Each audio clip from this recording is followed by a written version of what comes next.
Hello बच्चों, let's see this question. At 273 Kelvin, delta G naught is more negative for options are 2 mg plus O2 gives 2 mgO.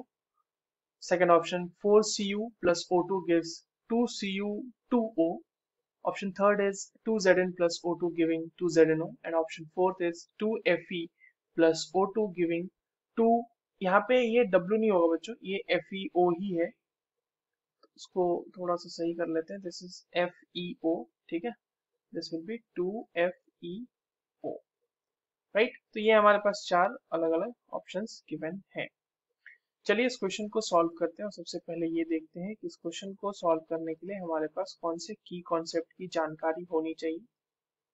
अब देखिए, ये जो सवाल हमसे पूछा गया है ये बेसिकली एलिंगम डायग्राम का सवाल है हमारे सामने.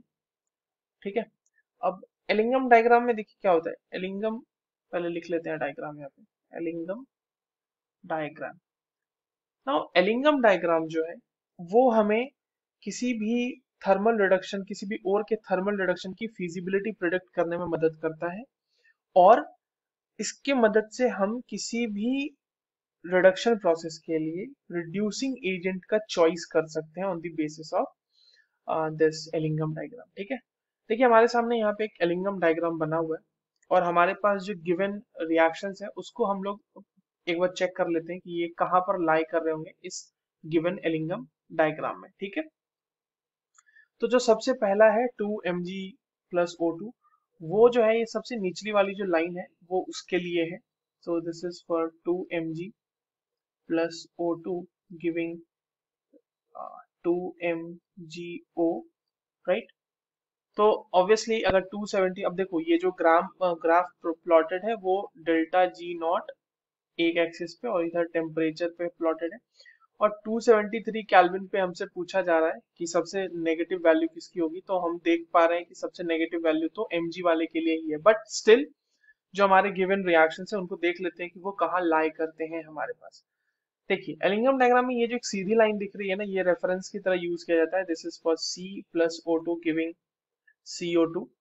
सबसे निचले वाली लाइन मैंने आपको बता दी मैग्नीशियम के लिए है. उसके बाद कॉपर वाला एक आता है, तो कॉपर वाला कौन सा है. कॉपर वाला ये सबसे ऊपर वाली जो लाइन है ये है 4 Cu plus O2 giving 2 Cu2O.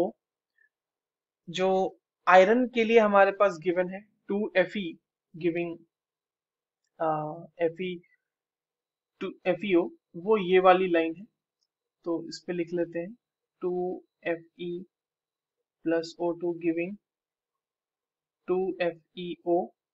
And एक और हमारे पास है Zn का, तो वो ये वाली लाइन है 2 Zn plus O2 giving 2 ZnO. यहाँ पर हम देख पा रहे हैं कि सबसे नेगेटिव वैल्यू जो है हमें मिल किसके ले रही है, मैग्नीशियम के लिए. देखो इस तरह से इसको और भी समझ सकते हैं कि मैग्नीशियम जो है ना उसके सबसे ज्यादा टेंडेंसी है यहाँ पर, अगर हम मेटल्स में देखें तो सबसे ज्यादा टेंडेंसी है रिड्यूस होने, किसी को रिड्यूस करने की. मतलब उसकी रिड्यूसिंग टेंडेंसी जो है वो बहुत ही ज्यादा है. मतलब उसके खुद के ऑक्सीडाइज होने की टेंडेंसी ज्यादा होगी ऑब्वियसली. तो इसीलिए उसकी जो फीजिबिलिटी होगी, मतलब उसके ऑक्साइड में कन्वर्ट होने की जो फीजिबिलिटी होगी वो as compare to copper, iron या फिर जिंक, उन सब से ज्यादा होगी.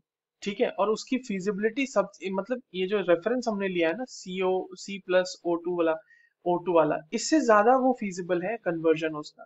सो दैट इज वाई इसकी सबसे नेगेटिव वैल्यू लाई कर रही है. So the correct option will be option number 1.